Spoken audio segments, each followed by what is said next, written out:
That's really hard. Yeah, it's going to be fun. All right, so is it 4 trues or 5? Well, it's just 4 outcomes. There are 4 outcomes that can happen. SC and Oregon this weekend, right? Yes. So they could win both, they could lose both, they could win one, lose the other, or win the other one and lose the other one, right? Those are the 4 potential outcomes. But I think what happens is, depending on what those are, completely defines what happens after that and completely defines how we feel about this entire season. If you win both, no matter what happens after that, this is a smash success of a season. Correct. I'm with you. Because if they win both of these games, they're going to the college football playoff, and then I don't care what happens after that. Even if you got absolutely demolished in a first-round playoff game, that's a huge win. SC went from the back of the pack in the Big Ten to the college football playoff in one season. You're in the tournament. That's a huge, huge win. You could sell for NIL money, yes. Option number 2. Okay. Beat Oregon. Yes, huge win. Lose to UCLA. How is that going to happen? Well, I'm not saying it's likely, but it's, again, they could beat Oregon because, A, I think Oregon's a little overrated, and B, I think SC's pretty good. And you could lose a rivalry game. That happens, right? These rivalry games get weird. I know UCLA's not very good, but rivalry games happens all the time. Yes. That is an unmitigated disaster. That would be. Failure where I think everybody would be so deeply confused as to how to react to this because you punched your ticket. You beat the team that you weren't supposed to beat. You just got to go beat a bad team to go to the playoff, and you totally blow it. That would be like against a struggling crosstown rival. Yes, you did all the hard work. You're right, and you blew the easy one. That would be a disaster. Okay, you would never be able to outlive that. Here's where it gets interesting. Okay, I'm going to go to the more obvious one, and then we'll go to the interesting one. The obvious one is you lose both of these, and I think we're right back where we started. I think he's done. Right? Maybe. If you lose to Oregon and then to the Bruins after that? That is you had your shot, you blew it, and then you had a letdown, you lost to your rival. Now you finished with 4 losses. You're kind of like, eh. I would fire him out of anger. It would be a complete catastrophe. Correct. Here's where it gets weird. The least likely, though. You lose to Oregon. You play them relatively well. You don't get embarrassed anyway, but you lose the game, and then you beat UCLA. You're a 3-loss team, and your 3 losses are to ranked Illinois, ranked Notre Dame, who's going to the playoff, and a ranked Oregon team who's going to the playoff. But you're nowhere near the playoff. Right. You're going to a bowl game. Okay, but okay. That means nothing. What is that? Nothing. But it's also good enough to where you can't fire a guy that lost those 3 games to 2 teams that went to the playoff and another one that's ranked in the top 25. Sure you can. Not a chance.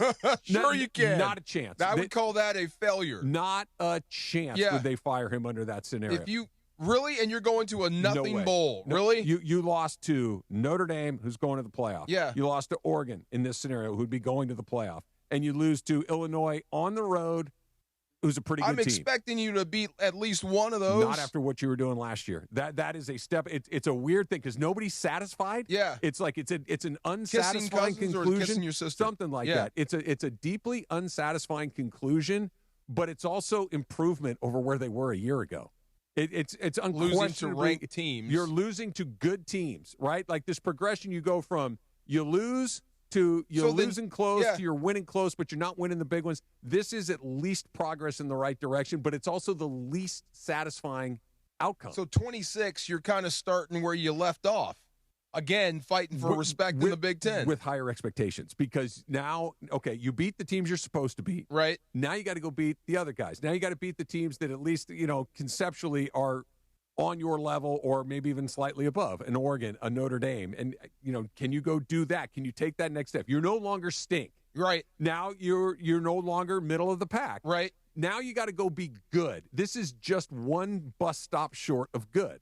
That outcome. For me, I think he has to beat Oregon. And you have to. You have to beat Oregon to get these people off your neck and to prove to people you're heading in the right direction. I think if he loses to Oregon and beats UCLA, I think they are heading there. It's not. It's like you're supposed to beat UCLA. Of course you are. Yeah, you're supposed to annihilate UCLA. Of course you are. But you have to go up there and get that to get to the next level. Yes. But, so think of it this way: we're trying to get to the roof of the house.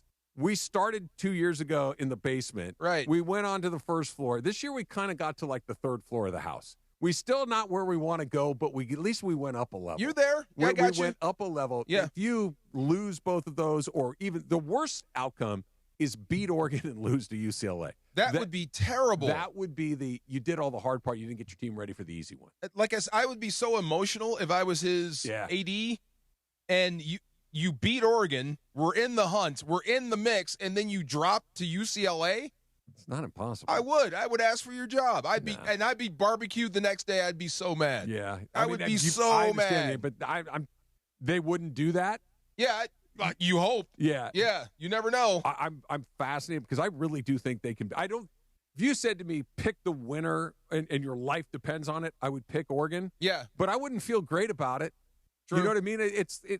I think SC has the ability to go in there. Their quarterback's playing really well. They run the ball. I just see Oregon running the ball. I do. I see Oregon running the ball, and I see SC having problems. Oregon's played one team that was pretty physical this year. I'll give them credit. I was pretty physical too. So they played two teams that are physical. They barely escaped with one win, and they got their butts handed to them with the other one. Would you say UCLA's physical? I would say SC is physicaler than the other teams that they have played. Is physical a word? More physical.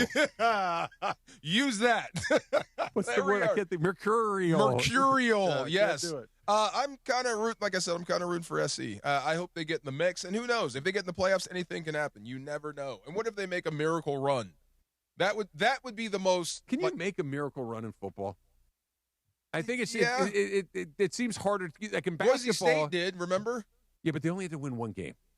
True, they only did, but it was a miracle. One game, yes, but a miracle run, to win the college football playoff, you got to win 4 games. You got to get hot. Where you got to that's different. Yeah, that's different. Like because you're gonna have to beat Ohio State and Georgia, or you're gonna have to beat Indiana and Ohio State and Notre Dame. Like, a lot rides on this game. If they go up there and handle Oregon, they could get on a run, and then I would say UCLA has no chance. And then what happens in the playoffs? Who knows? Who's your favorite this year to win? Ohio State, right? By a mile. By a mile. Anybody else? No? Notre Dame? Maybe? No, I think Ohio State is clearly the best team in the country. Yeah. And I think the second best team is Indiana. Yeah. But I think if Indiana or Ohio State played 10 times, Ohio State wins 8.5 of them. I'm with you. And they've spent money on that roster. They should be at the top. Their experience and their expectations, they're used to it. I think they're not just happy to be there. This is just the beginning of the journey, not the end. If Indiana is in there again this year, I think no matter what happens, they might win a Heisman Trophy for the first time ever. Like all of these things, Indiana's kind of already checked that box, regardless of what happens next. Ohio State's here to do the one thing. I keep hearing that kid Mendoza might be the first quarterback off the board. Yeah, I know. It's a weird. It's the same thing I said about Dylan Gabriel a minute ago. He's a terrific college quarterback. Right. When I watch that guy, he doesn't scream NFL player to me. It doesn't seem like he's transcendent. No. Yeah. When you watch Matthew Stafford in college at Georgia, you're like, that guy's a pro. Yes. That guy's a pro by a mile. Yes. By a million miles. Yes. Not sure about this guy. No. That's what I'm saying. I might go the retread way if I'm a football team right now in the NFL. I might find some cast-off versus starting over with some young guys. Depends on what the cast-off is. Who it is, right? But I think I might go that route. All right. I can't believe the show is coming to an end. I can spell